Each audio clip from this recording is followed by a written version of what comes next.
got a Valentine DD, we'll talk about that in a moment, but the Valentine is offered by Vickers to the British Army. The Army says yes, and it's out there in 1941. It's got thick armour again. We're going to use it as an infantry tank.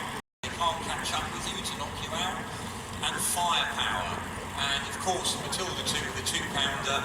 Actually, nowadays everyone seems to think, oh, it wasn't very good, it was too small, etc.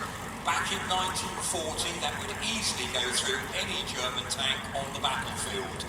And most of the German Panzer IIIs have only got a 37mm gun on. Aeroplanes to defend ourselves from bombers. Lucky for us, we can go to the Americans and start ordering tanks from the USA instead.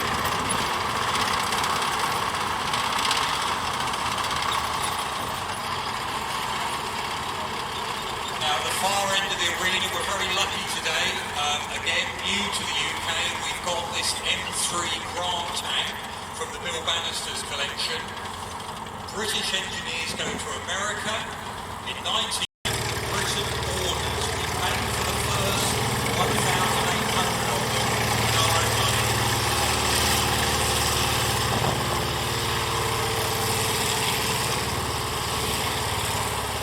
Now, if you listen to that go past, that's an aeroplane engine in the back. It's a radial engine. And they have a problem in America because, of course, they're going to start building aeroplanes as well.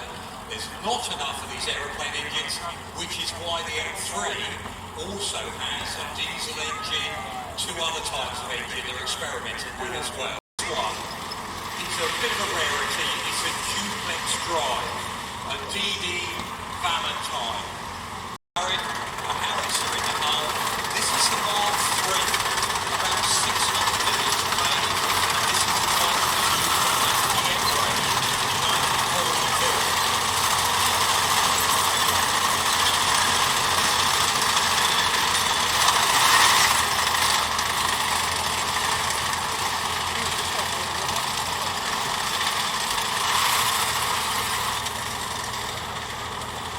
So they nearly stopped making these because of the problems it had. But when it saw action again, the first ones are ready and out at the Battle of Alamein. They're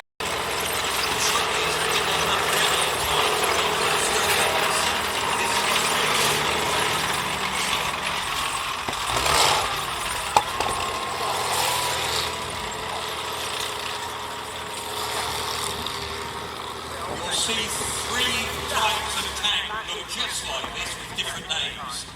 Cavalier, Centaur and Cromwell. And basically it's all about the engine. We were hoping we were going to get this new Rolls-Royce Meteor engine ready in time. If it wasn't, we'll have to go with one of the older engines. This is the older engine, the Nuffield Liberty engine in the components from what was being Cromwell. It's got a Meteor engine, which is a bigger gun. And this is that it's a 77. Positive once, for the Archers, some of the early ones suffered from problems through poor initial storage. By the time they get to the hollow-charged anti-tank range like Tankfest and Panzerschrank. So, there we go. Now coming on an entirely different vehicle, and pass the over to David. So I'm going to share this. So the next one coming on, hugely important tank in terms of the Second World War story. T-34-85 is coming on. 85, it's the size of the gun. 85mm, the size of the hole at the end of the barrel. T-34 starts the war, or rather in 1939 it's starting to be built with a much smaller gun, the 76mm gun. Still powerful, still much bigger than what was on the German tanks at the time. In the middle of the war, after the Battle of Kursk, the Russians decide, shall we build a brand new tank, the T-44? They start looking at that, but they realise, why not just put a bigger gun on a new turret and still basically keep the factories going with the T-34 variants. And that's what we're looking at here, this later war version of the T-34-85. This particular one built in Czechoslovakia post-war.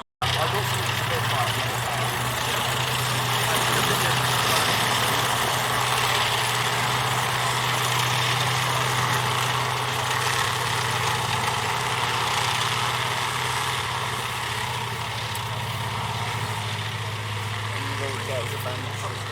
I'm gonna go grab a bend.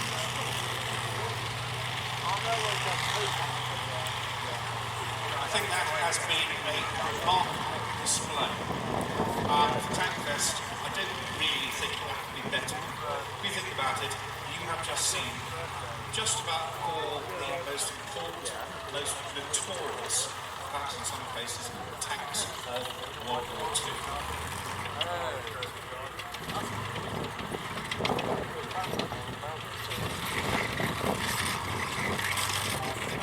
One finishing remark about the T-34. Vile to grip, it's difficult to drive, it's unbelievably heavy on controls. It doesn't have a turret basket, so the crew end up going around with the gun. And it's said that the most treasured possession of Americans have marked the position, they're storming it, and the Germans, and one bit later, the Germans are withdrawing.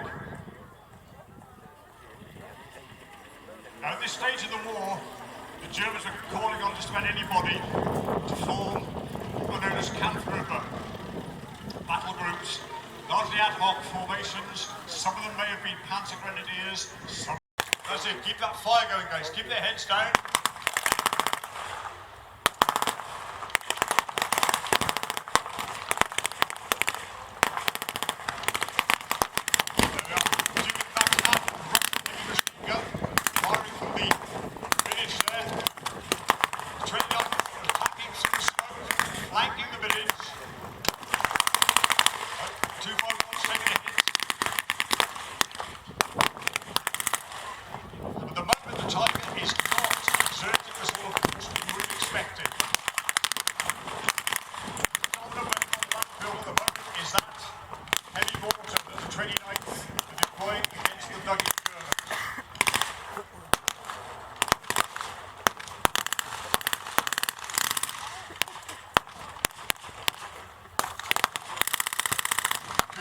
Burning.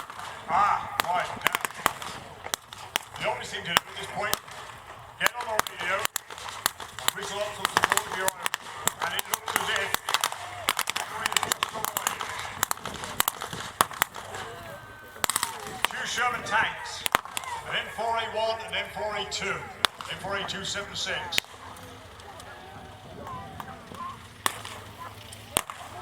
Now, the slightly older design, the M4A1 is not going to be able to cope with the King Tiger by itself.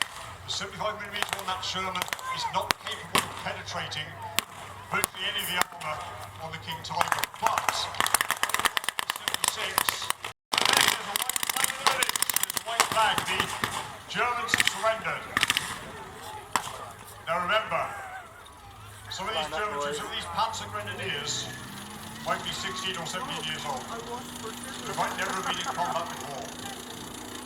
They've just gone through a terrifying, gut-wrenching experience. Some of them have been told they'll be shot by the Americans in this record. Others have decided that surrender is the only obvious thing to do. So let's talk about they were making arrangements. But also, I'm trying to just sort of balance this view that some ways the Germans are handing better kit. That's what you need. As Montgomery said, if the Germans had had tanks like the Cromwell and the Battle of the Bulge that got to the coast in that quick time that they were able to do it, if you do that in time, you're not going to get anywhere near far. So balance the arguments there. So to love the bits of British kit there going off, and to go and have a look and talk to the guys afterwards and talk to the volunteers.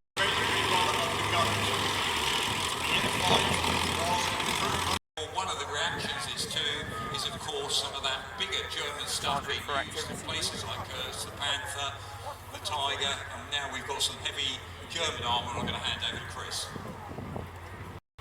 The King Tiger, the Königstiger, Tiger 2, from our friends at Saumur, the Musée de Blindés, the French Armour Museum. Now, looking at King Tiger to start with, the Königstiger, that is a beast of a machine. That weighs 68 tons. The armour on the front is 150 millimetres thick. It's also sloped back at 50 degrees. Now, I think that since they've been Tiger 1, they've done a few lessons. Tiger 2. To drive the Soviet troops out of eastern Germany. Some may simply be afraid not to fight because they've seen the bodies hanging from telegraph poles with the notices around their necks, "This coward refused to fight for the fatherland." There are SS death squads, discipline squads, if you like, roaming behind the lines. Now, these young Germans here have done their job. They've held the Americans long enough for reinforcements to turn up. We can see here, so again, it's a mixed group of reinforcements. This is not the Panzer Division. This is the sort of firepower of the Kampfgruppe front, the SD KFZ 222. Light armoured car did great service in the Western Desert. The Laurel armed with a 20mm cannon. It's getting down in the space. I'm pleased to see the big car in the middle. King Tiger, Tiger 2. And yeah, you can see that's a fairly intimidating bit of kit. Now the Tiger 2 was issued to elite forces only, so the chances are then that the young men manning that Tiger 2 are again probably Waffen-SS, one of the Waffen-SS Panzer units, split up from their fellows acting as the fire support to the Kampfgruppe. The rear half-track, well, I'm now pretty sure these troops are foot soldiers or Panzer Grenadiers, because only the Panzer Grenadiers had access to this kind of armoured support, The average Wehrmacht soldier could go to war on his own two across got now, they're firing on the King Tiger. It's been bracketed. And again, remember the crew in there, they may only be young teenagers. These are not necessarily hardened panzer men. They all gone on the Eastern Front or somewhere else. These could be going who've done a couple of weeks training in a much smaller vehicle and then been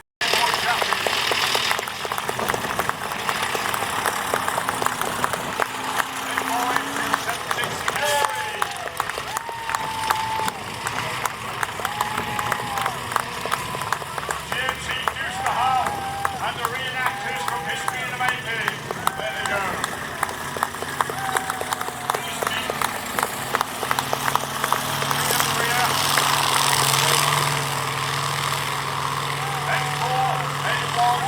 Sherman.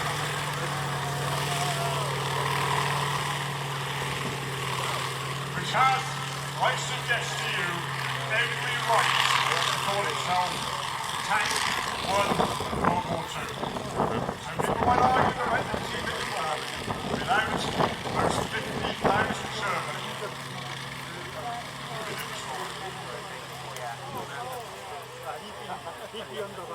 Just give them a chance to leave the arena now.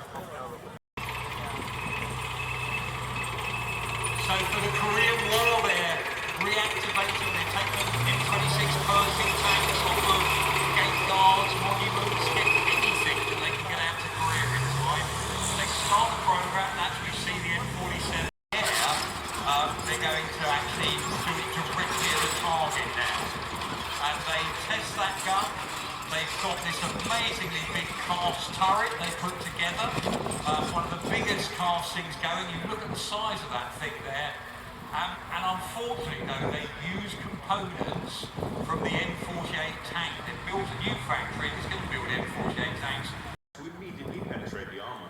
However, the advantages of ERA far outweigh the negatives, and that is why countries all around the world use it today. Very seminal, very sort of pivotal vehicles which cover that area.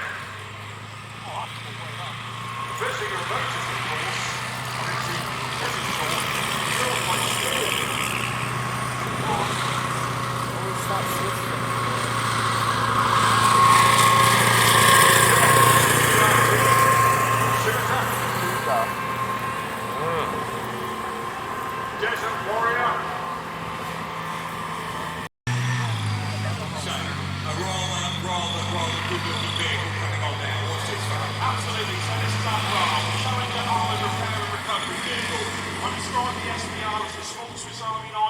this is the big Swiss Army knife.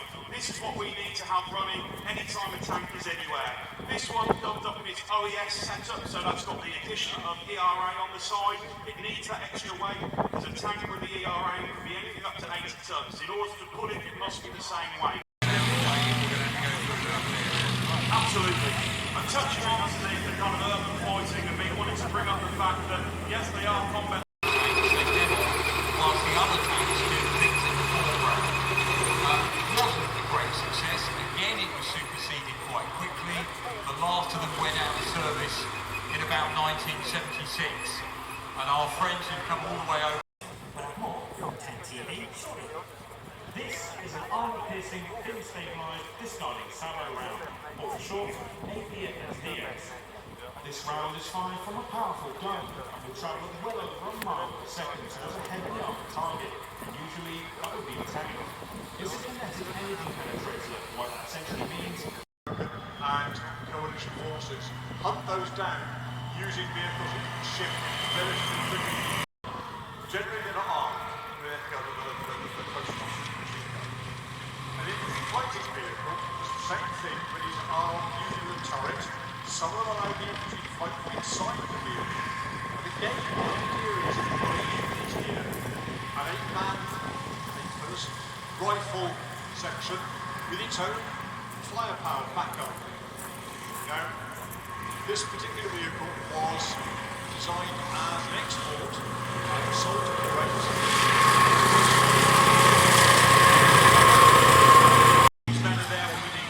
Yeah, no, and a really important piece that's going to be important in the future, because again, from the British Army's point of view, we really can't afford to lose the assets. Absolutely. And now we're going on Swiss Army knife for super specialised. However, this kit ticks every box when it comes to being a key asset. It's usually high value target for the enemy and vital for us to protect. What you see here is the Titan, part of the T2 series of engineering vehicles that include the Trojan. The Titan is there to lay bridges. What you see on the top there, incidentally based on the Challenger 2 hull, but on the top there, you've got the bridge. More specifically, the number 10 bridge. Number 10 bridge capable of spanning 24.5 metres. You will see shortly that coming down. It's scissor action is what enables it to do that. Why do we need this? We need this in order to carry out what we call manoeuvre warfare. Projecting where we want to be, ignoring any form of natural barriers.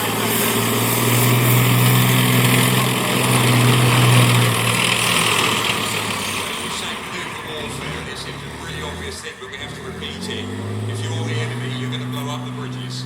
Water is all. They swap the engine out from a radium engine to a couple of Cadillac engines there. The radium engine moved on for use in aircraft production. Now, to deal with this perception that the M3 and M5 Stuarts were undergunned, the Americans came up with this one. This is the M24 Chaffee.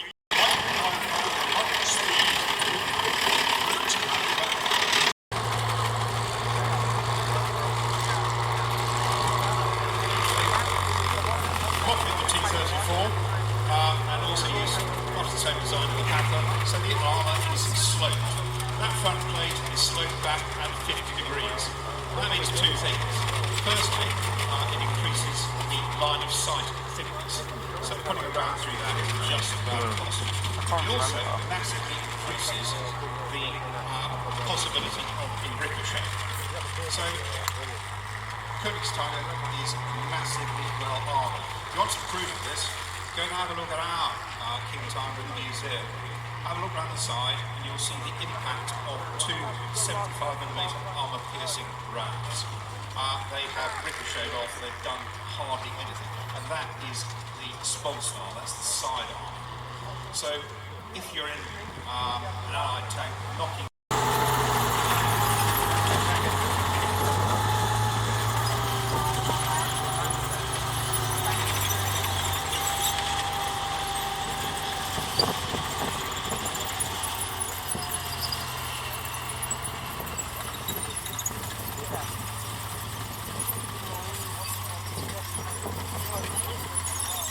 So, Tiger 1 and Tiger 2, they're both classified the same. They're both what we call a Durkheim type.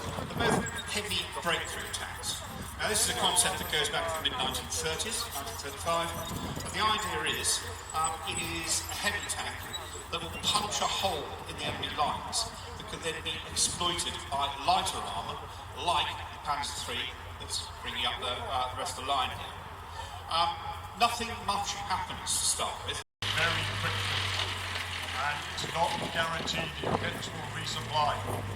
Now, King Tiger is taking up a tactical position here to cover the potential approach of the Amis, the Americans.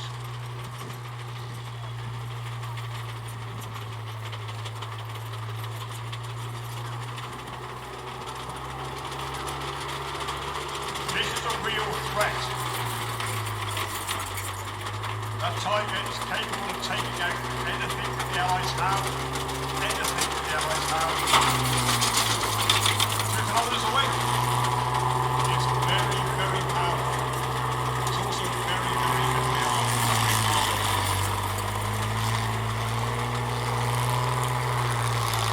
Deep counter anti-tank gun. That'll do it. Putting it in the famous Centurion.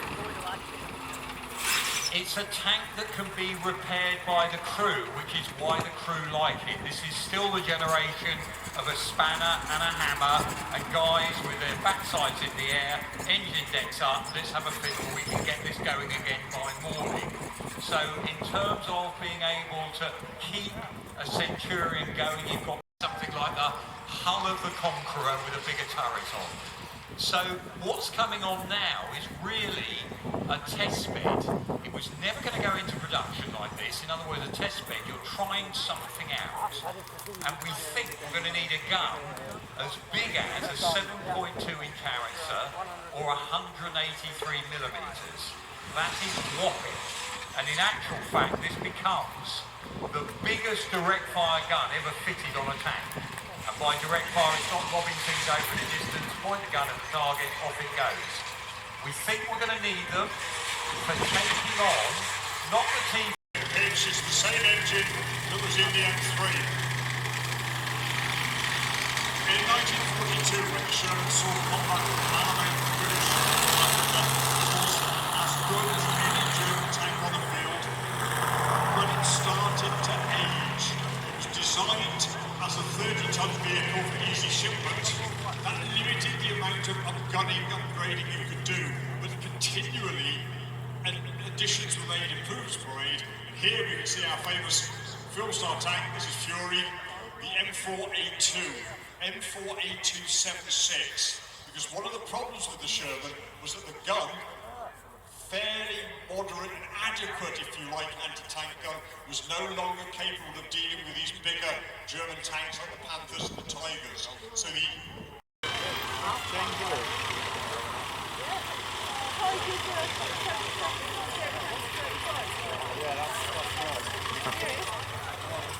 None of these are quite going full speed, but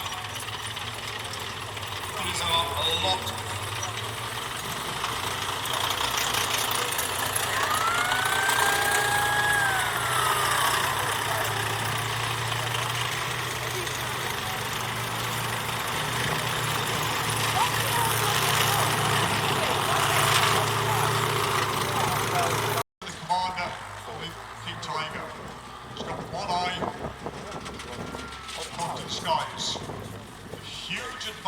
the Allies have is almost complete air superiority. The Luftwaffe has been broken. In fact, the Germans had a rather dark little joke they would tell each other. If you look at the sky and you see an aeroplane, and it's brown, it's British. If you look at the sky and you see an aeroplane and it's silver, it's American. If you look at the sky and you see an aeroplane and it's not there, it's German.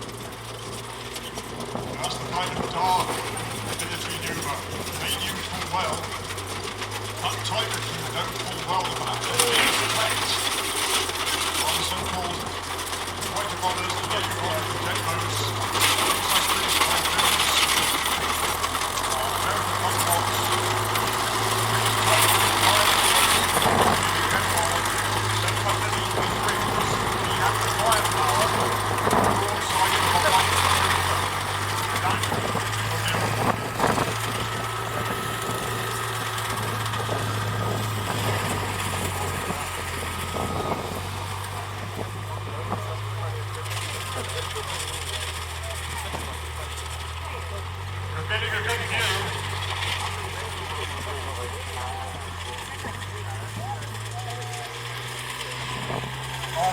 camouflage on the lighter armoured vehicles, the use of natural camouflage to break up the outline and primarily to protect them from air attack, but also the zimmerit on the King Tiger. That rippled effect you'll see on the armour, some paste applied to the outside with a view to preventing the use of magnetic mines.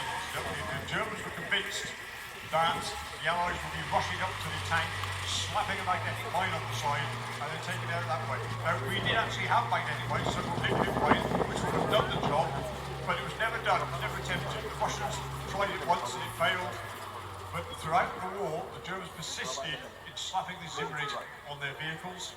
Now, here we can see these Panzer Grenadiers deploying the NCO.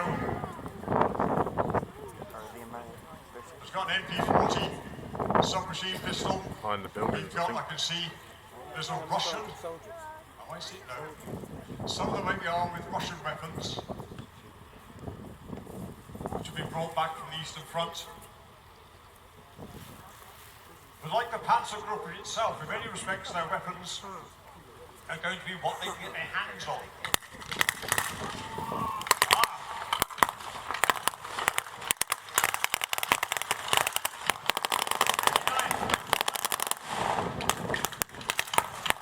They're attacking, laying fire down.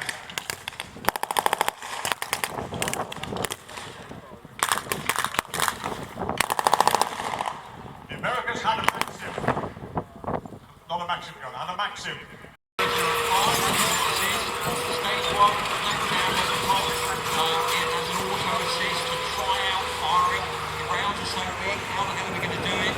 This is stage 2 we've got here, and they carry on experimenting with this till about the mid-1950s, but then we realise it's redundant because we can do what this tank was going to do with missiles instead, and we also, it's only a while later when we find out the Russians have dropped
sold incredibly well around the world. 21 countries bought either the vehicles or the right to manufacture vehicles in their own countries, and they tended to be adapted to what the country wanted, precisely what the Swiss intended. So, for instance, Piranha 2 was sold on to the Australians. They mounted 25 million on the sea, and they called it on the Cougar. Slightly off-centre. The reason for that is it balances the weight of the engine. Absolutely. So the engineers have their own internal reconnaissance part, the armoured engineer reckon. They push forward alongside our reconnaissance to ID a suitable bridge crossing space. Once that bridge crossing space is confirmed as being correct, what's going to happen then? Well, firstly, on the home bank, we're going to have challengers, if available, set up in overwatch. They're looking out. They're not looking at the river, they're looking into depth. As soon as we decide to release the Titan, as you can see, this is a very, very, very vulnerable time for it. we're going to send forward a packet of 4 challengers. Challenger 2s are going to sandbag this. We are there to take fire. Okay, we've got to protect this at all costs. As this bridge is going down, behind that line further, we're going to have armoured infantry ready to push forward. They will not be released until this is secure. At this point, Overwatch is still there, keeping an eye out. If anything's happening, they can either call in fires, it'll generally be pre-designated, our recce will have gone out, ID routes that would be suitable for the enemy, so we don't have to work out where it's going to go, it's marked on the map already. Key to this is speed. Once it's going, it can't turn back because we've revealed it. And being such a high value target, we can't afford for it to be pootling back when it's bridge on. We need to strike fast with it there. And I imagine in today, now in this day and age, we can see one flying around at the moment, that idea of the drone, whatever we're doing on the battlefield, someone's going to be seeing it. So within a certain number of minutes, we know the artillery strike's coming in, something's going to happen. So that idea of momentum, keeping it going is important. Or again, we do this in the dark where fewer of the drones going to see us. All those things we've got to pick up on. And that idea, because manoeuvre means otherwise, if we're stuck on the wrong side of the river, you guys can't do your operation successfully. Absolutely. I mean, sitting doesn't quite cut it. That's exactly what we are. We've gathered all our assets, we've committed to this, we need to make it happen. Clearly, similar to air superiority, that's how you've got to start thinking about drones. We would not permit this unless we were confident we own the airspace around them. As we see now, successfully launched the bridge. We wouldn't, as soon as the engineers called this as set. As commonly said, the best armour is no armour. This is not designed to stand up in a firefight, it's designed to find where best to strike. To do that, it can carry the L7 machine gun on the front, and in the gunner's ring you're either going to have a 50 cal or a grenade machine gun. Key feature replaced by Challenger 1, we'll see very shortly.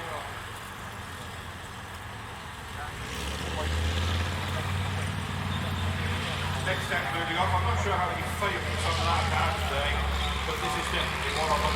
Definitely one.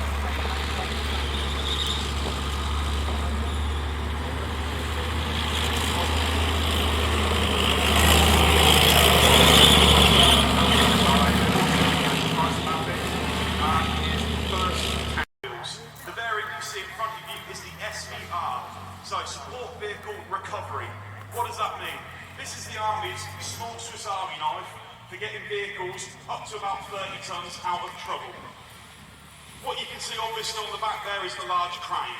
That crane enables it to lift things up to about 15.5 tonnes. And when used in conjunction with its main winch at the back, capable of pulling between 25 to 50, dependent on the configuration, that can actually use the Ajax from the Ajax family. This is the gun variant, the strike and reconnaissance vehicle.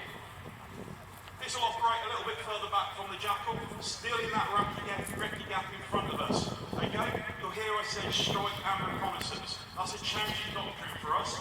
This is the spiritual successor to a CBRT scimitar. It's much bigger, but it's much more advanced. This is the most technologically advanced medium-weight armoured vehicle in the world. The cannon that you can see there, 40mm, case telescopic, big up drone from the 30mm Radas. Not only can we shoot further, but we can have a better effect on more heavily armoured targets with it.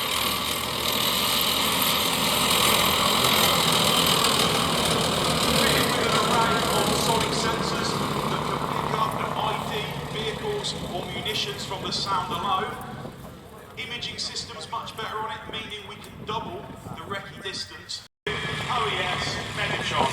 Megatron, the vehicle I get to work with every week, so-called Megatron, because all the trials, bits and pieces that have been added to it over the history, is transforming all the time. What is it? Ultimately, it's a Challenger 2. Dressed up in Barracuda, okay, so that is a multi-spectrum camouflage. Not only does it visually disrupt things, but also helps kill the thermal signature somewhat. Up the top there, you see the bird table. The bird table is the ECM jammer. That suite, more set up for the IED threat, all manner of things there that will stop signal detonated explosives. Pushing forward, can that be adapted to create an anti-drone bubble? More than likely.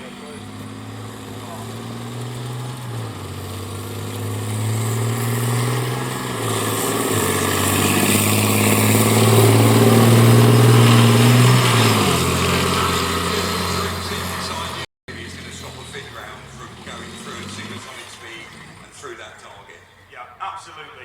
I mean, the principal role of a main battle tank nowadays is to engage and destroy enemy armour. It's got multiple other things it can do, but that is its main job, and that's what it does the best.